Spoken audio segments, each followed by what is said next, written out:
Hello and welcome once again to the video.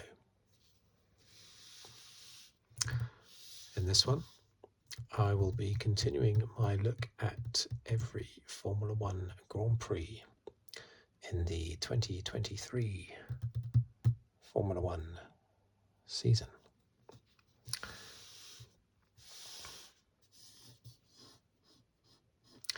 This one, I am recording not as close to the end of the race as I did last week, for obvious reasons, after the disqualifications of Hamilton and Leclerc, a few hours after the race finished.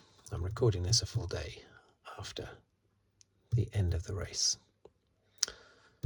So all the positions are confirmed, which is great. Okay, so as usual, this is just a fan's perspective. I've been a fan of Formula One for decades, going back to the early 80s. But I am just a fan. Obviously, over the years, you pick up a little bit of technical know-how, but it's very, very slight, very, very small. And no doubt my technical knowledge would get blown away by many people that might see this video. I accept that. But I am a keen fan, and that's where my views come from the perspective of a fan. So what I do usually is I run, and I'll do it again this time, I do a list of the top 20, the 20, the finishing order. Then I do top 10 in the Drivers' Championship, and then a rundown of the Constructors' Championship. And then I just talk about the race a little bit, not in great detail, not blow-by-blow account, but just things that happened within the race. Okay, so we are looking at round 19. Mexico.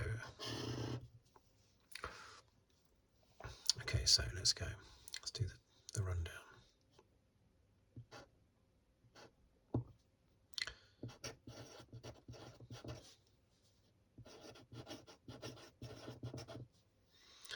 Verstappen.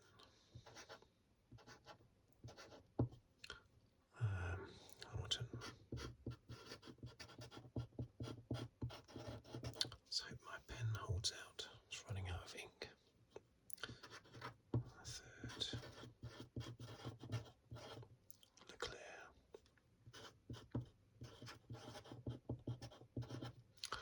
Fourth. Sainz. Let's just get that into focus.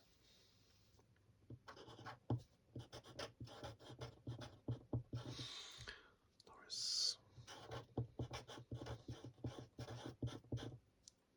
Russell.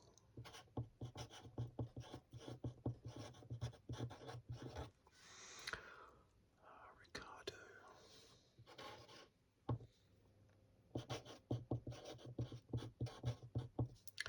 Piastri. Albon. Ocon. Gasly.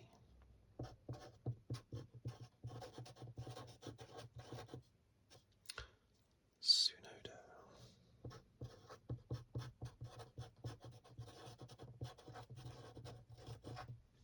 Hulkenberg.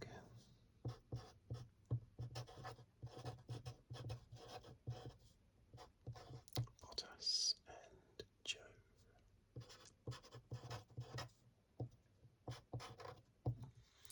Sargent.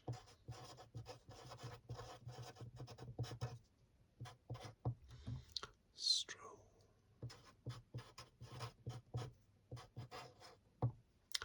Alonso. Magnussen.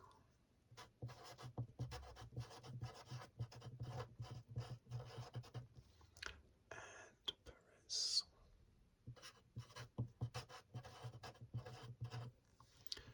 Okay, so do a rundown of the top 10 in the championship.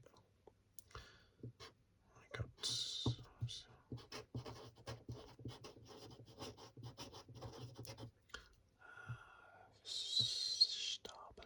again, so that's 491.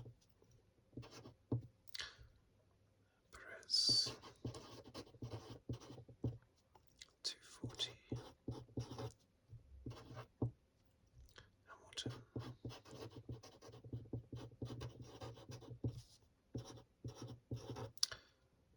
220.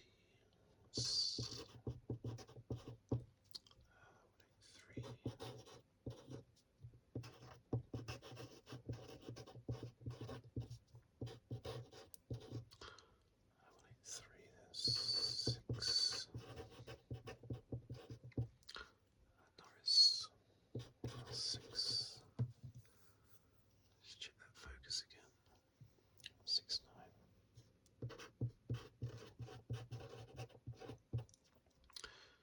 Leclerc 166.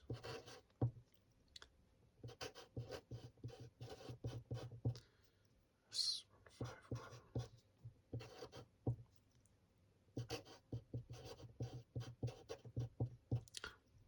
Piastri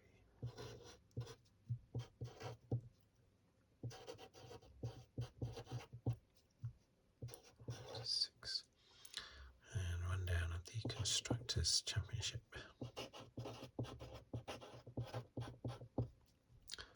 731 points. Mercedes 371.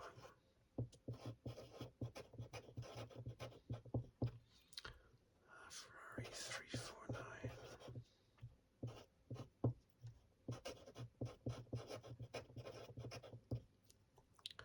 Two, 5, 6.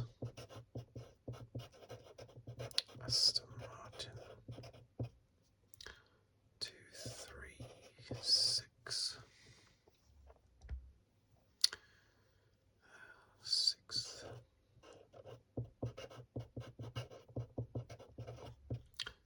Alpine with 101.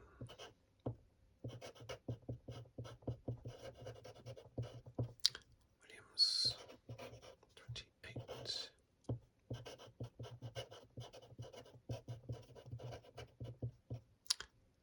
AlphaTauri 16.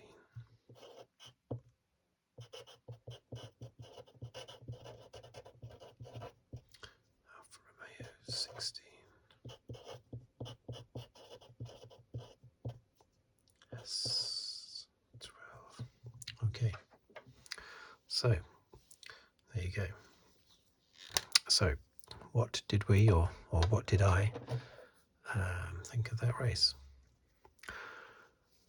That race was basically just about two things, really, wasn't it? We can forget about the win. Obviously, that was always going to be Verstappen again. But the two big things, of course, are Perez's crash and Norris's charge through the field twice.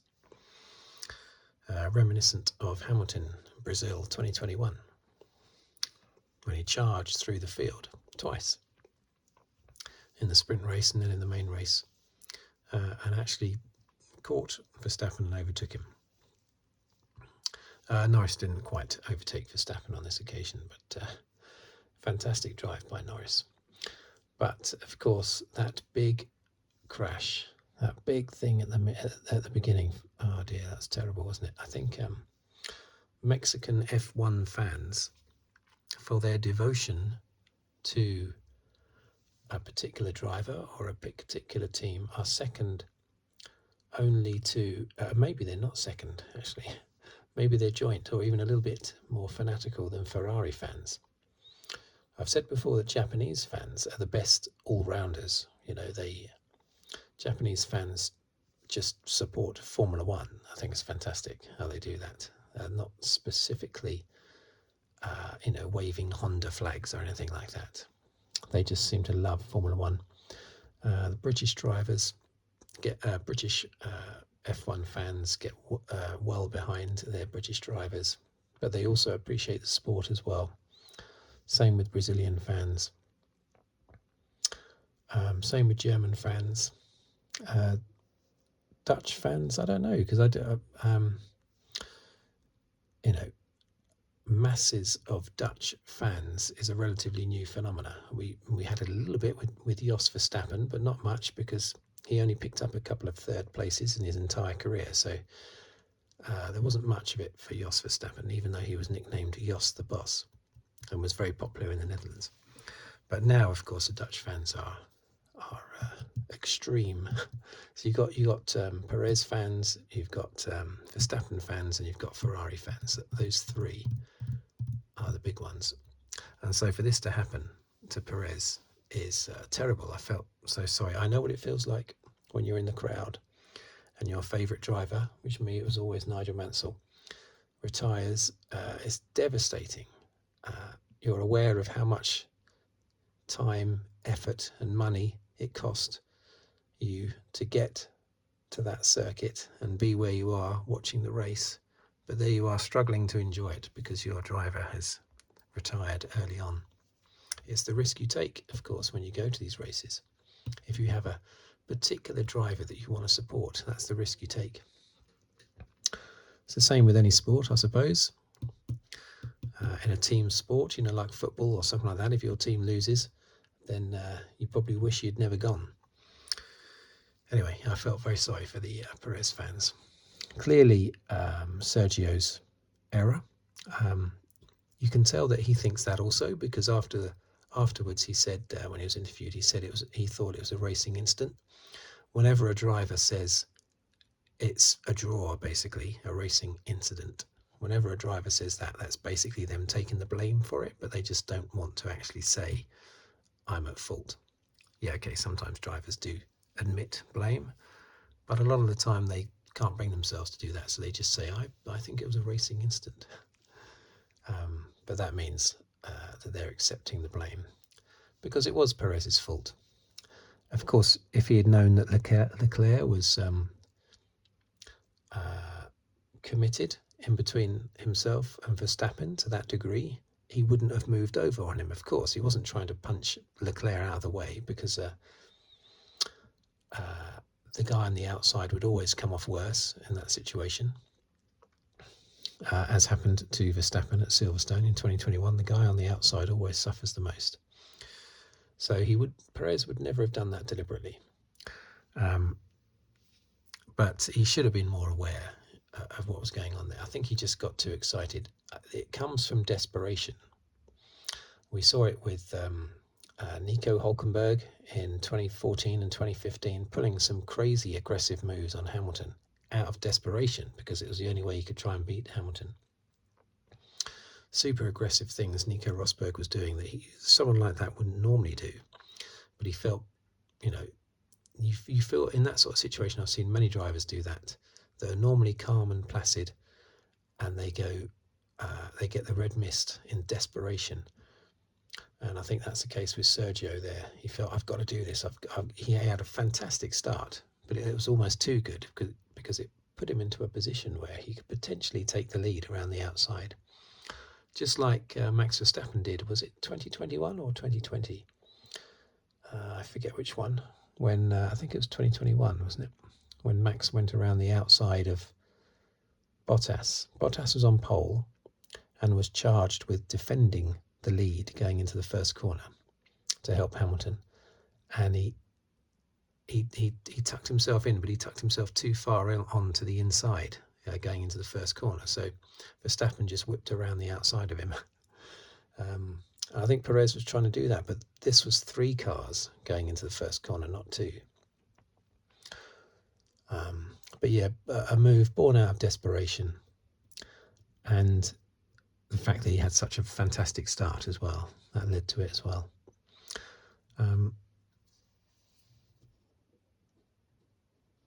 Terrible. It's just going from bad to worse for Perez, but it always has been bad ever since he joined the team. Basically, he's struggled to keep pace. What makes it even worse is that he was out-qualified by Daniel Ricciardo, who wants his seat back, of course, at Red Bull. Daniel Ricciardo in the AlphaTauri out-qualified Perez. He was 4th on the grid. Perez was 5th on the grid. How embarrassing is that for Perez? It's just terrible. And of course, Ricciardo had a fantastic race. Came home 7th in the end. Good, strong, fantastic performance. It's lifted AlphaTauri up to 8th in the championship. They've been last all year. Suddenly they're 8th. And poor old Haas are now last. And that's all down to Ricciardo. Tsunoda, though, was doing very well. He wasn't far behind Ricciardo and would have finished either 8th or 9th, depending on whether or not he could have got past Piastri. But Tsunoda had that little ding-dong with Piastri, didn't he? So that knocked him down. He ended up 12th. But he was clearly fast, because he was fast. He overtook these other cars below him to finish in the end in 12th. So Tsunoda also had a very good race, I thought. Overtaking, extremely difficult on this circuit. Normally you rely a lot on slipstream, getting into the slipstream of the car in front, but with the air being so thin because of the altitude, that hole that you can slot into behind a car to slipstream them doesn't exist. So, or is greatly reduced, I should say. So overtaking was particularly difficult. It's a bit frustrating watching the Mercedes trying to get past the Ferraris pretty much all throughout the race. Hamilton managed it in the end, Russell didn't. But yeah, very, very tricky. The other thing I always find a little bit amusing is Leclerc, right? Didn't retire from his coming together with Perez. He lost a big chunk, the upright bit, basically, on the left-hand side of his front wing. It's completely missing. And yet they didn't change his front wing in the pit stop, which might have only added an extra 10 seconds onto the pit stop. They didn't bother changing it because they felt that he wasn't losing much performance. So it wasn't worth the 10 seconds extra long pit stop. So why do they spend billions of dollars on teeny weeny little flaps and gadgets and vanes and all that sort of thing that gets Ted Kravitz so excited? Why do teams spend billions on all of that when you can have a massive, great big shark bite on the side of your front wing? It looked like a surfboard that had been attacked by a great white. What's the point in all those other little bits if you can have that happen to your front wing and your performance is still okay? To the extent that they don't want to spend 10 seconds replacing the front wing during the pit stop. Very strange. I mean, it was replaced, I think, during the red flag period, wasn't it? Because why not, But up to that point, it wasn't at all. So I thought that was a bit odd. That's always the case, though, isn't it? That's always the case. You always see bits hanging off cars, and often and after the race they might say, "Oh, my car was a little bit hampered by the fact that there was a huge bit missing off the side of it, or there was a big hole in the side or something. That hampered my performance a little bit, And yet they spend billions on tiny little details on the chassis. Anyway, I always find that a little bit amusing. Also amusing was Alonso getting a $100 fine for speeding in the pit lane. $100 fine for speeding in the pit lane. Was that a joke by David Croft when he said that? $100. I think the smallest fine I've ever seen is like $10,000. $100 for speeding in the pit lane. Why would you get a fine anyway? Why don't you get a penalty for that? Anyway, maybe David Croft was just sort of messing about. I'm not sure. Magnussen, of course, had his massive, great big smash, didn't he? When his car suddenly something broke on the rear suspension, something like that. That threw the car left when it was supposed to be going right, and he slammed into the wall. So that brought out the red flags. That was about halfway through the race, I think, wasn't it? Roughly halfway through the race. Now, Max Verstappen said after the race that did not help them out with their strategy. But at the time, I thought it did, because it allowed Max to come in and have his second pit stop before it went to a red flag when it was a safety car. Max came in because we knew that Max was going to have to, because he had stopped so early, he was definitely going to have a second stop. And in the end, he managed to get a cheap one in under the safety car. So I thought, oh, you lucky so-and-so, you've benefited there.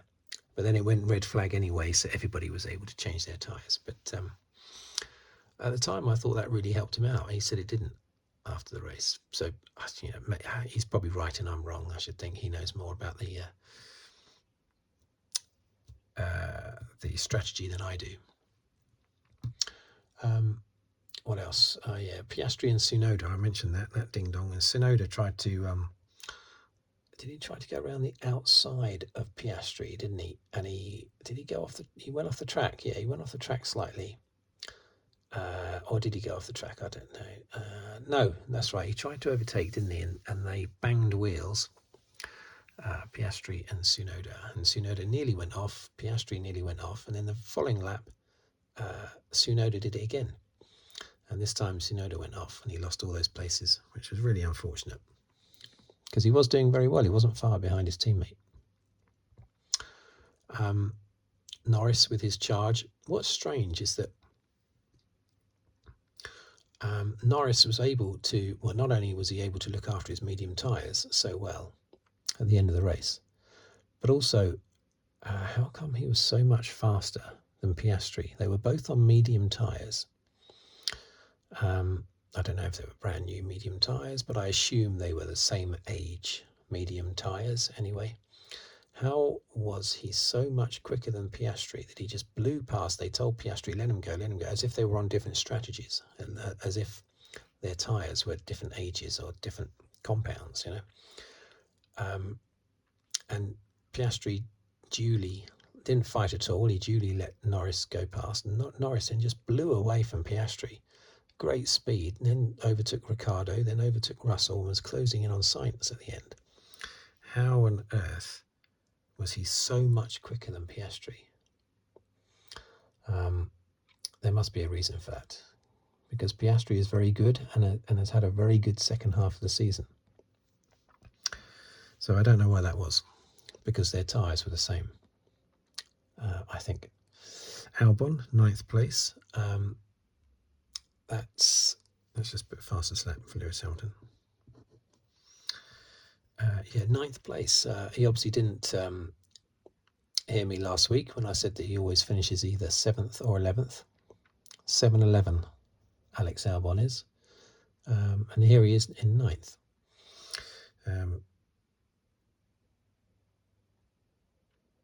He'll probably never finish 7th or 11th now that I've said that. But anyway, yeah, good performance by Albon. The car was just slow during qualifying. Most of qualifying, it was slow. His car, he couldn't get through to Q3. But then in the actual race, it was very quick. Ocon and Gasly, yeah, we saw there was some dicey overtaking manoeuvres involving them. Mostly Norris coming through, wasn't it? Was it Norris that got past Gasly at one point? And it was a very tight manoeuvre, something like that. Anyway, Ocon and Gasly didn't particularly stand out today with their performance. There was one point when Ocon said, who is it? Was it Tsunoda? I don't know. Tell so-and-so I'm coming through no matter what. I'm going to overtake them at the end of this straight. Here I come. And then he didn't. And nearly went off. I think that was Tsunoda, that might have been. Or was that one of the... Might have been Hülkenberg, possibly. Hülkenberg, he was running just inside the points for so long. Ended up drifting out and finishing 13th. What a terrible career he's had. Poor old Hülkenberg. I remember watching him in GP2 when I went to the European Grand Prix in 2009 at Valencia. I couldn't remember the city Valencia last week, but I do now. And I was there at that race in 2009, which I think was won by Barrichello, the actual Grand Prix. Wasn't it won by Barrichello, I think? Yeah, I think so, in the Brawn. But the GP2 race was won by Nico Hülkenberg, and he was just on fire that year, and he won the GP2 championship. I think Vitaly Petrov, I think, was runner-up, wasn't he, in that championship? Anyway, Hülkenberg won it. Came into Formula 1. I remember Hülkenberg in Formula 3 as well, Euro F3, European F3. I remember watching him in that. Spotty teenager he was, I remember. So he's 14 years. He's been 13 years he's been in and out of Formula 1, and still no podium. Absolutely incredible. But there you go. All he can do is smile, because it's so laughable that he's not had a podium, let alone a win, that all he can do is laugh about it, really, his bad luck, because he has lost out a lot. Lost a lot of podiums, and I would say potentially the odd win just through bad luck. Bottas and Joe, yeah, they didn't really do that much. Sargent, no. Stroll, another lackluster. Well, it's not Stroll's fault, because I think Stroll was ahead of Alonso for most of this race until Alonso retired, because the Aston Martins are having a terrible time of it at the moment. They went completely the wrong direction with their car halfway through the season with an upgrade, and I suppose they've been trying to reverse engineer the car ever since. Back up at the top, Hamilton. It's great that he was second, and he's excited afterwards, and he seemed very excited, Hamilton, with his second place. And Toto Wolff was excited, even though scrutineering hadn't happened yet. They were both still very excited. And remember, Toto Wolff had said before the race weekend, we're going to take a risk. We're still going to run our car low and just take a risk on the plank, the skid plate, whatever it's called, the plank.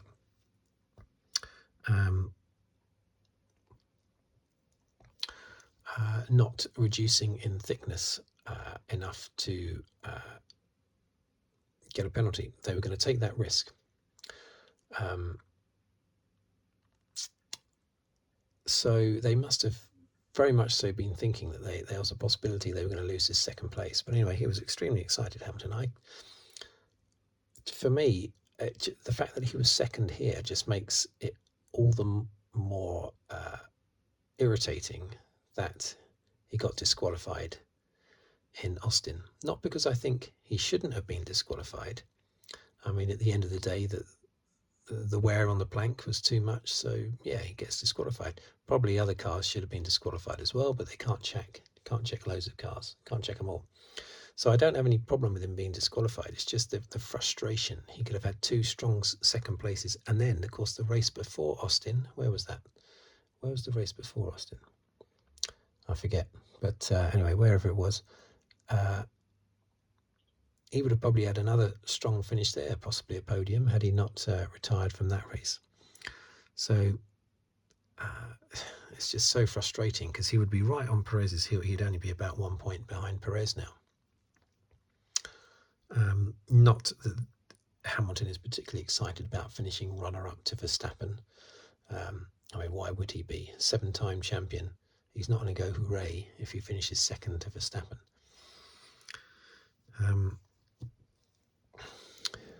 But I think he wants to do it, and Toto Wolff wants to do it, simply in order to dent Red Bull's year.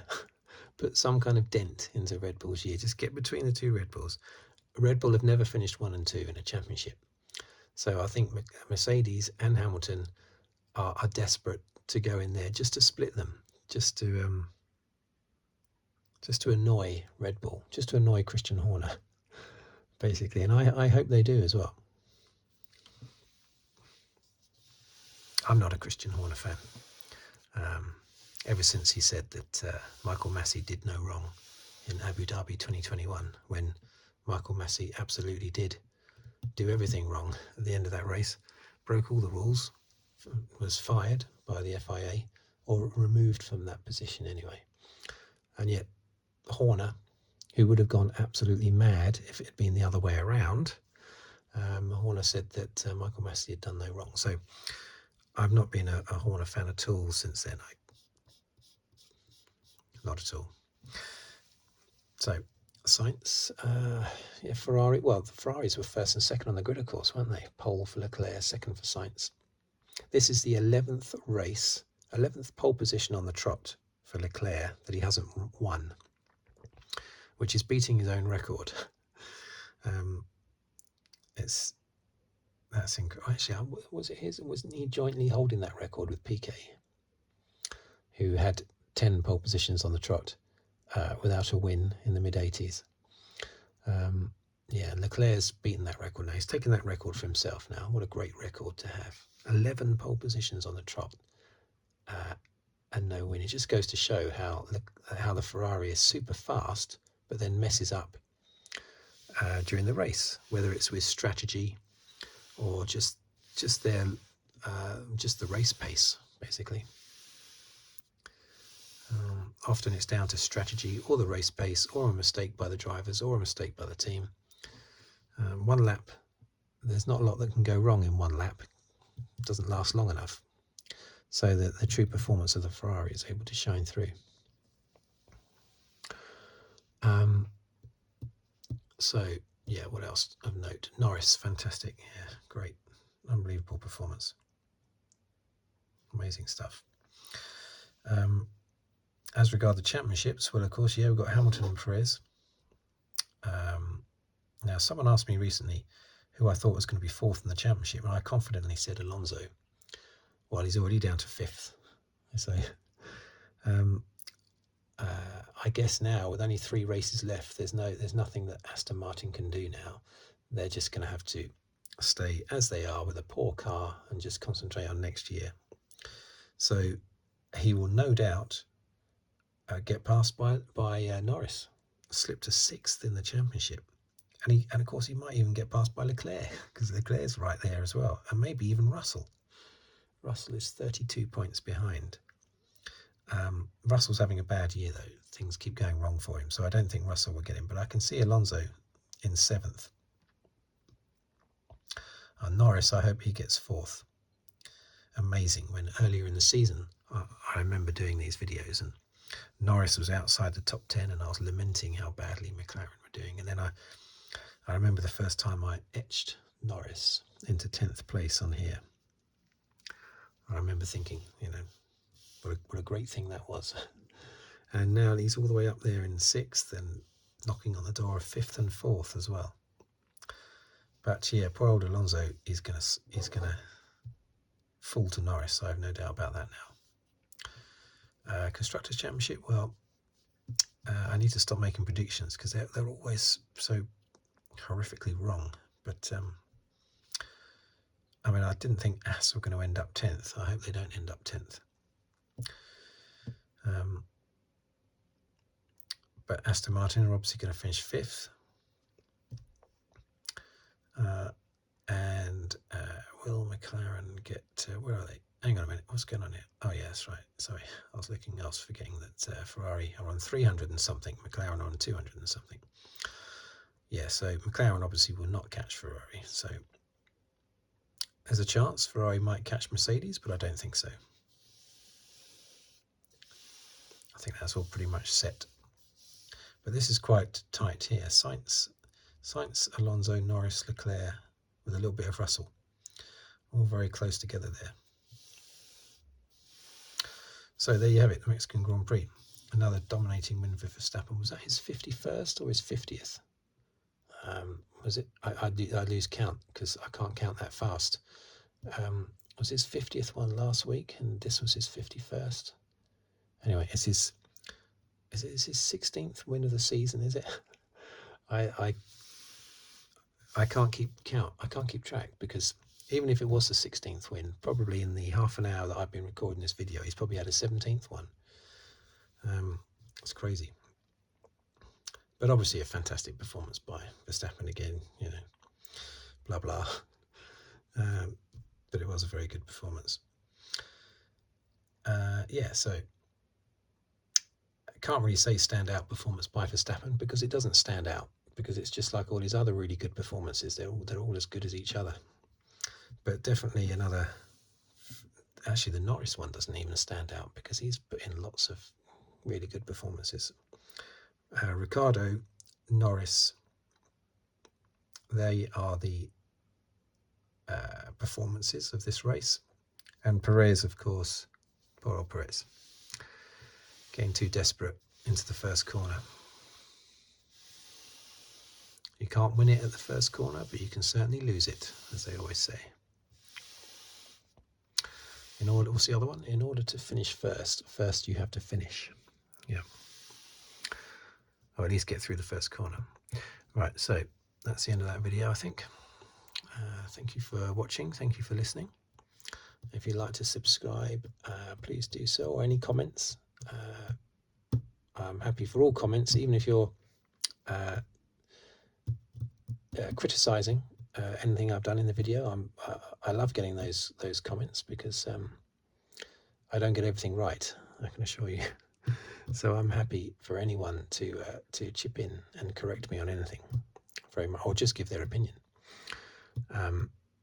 If you'd like the video, that'd be great. Thank you. But the main thing is subscribing. If you can subscribe, that's fantastic. Well, I suppose the main thing is watching the videos. But I will see you. Thanks once again, and I will see you hopefully on the very next video. Until then, that's goodbye from me.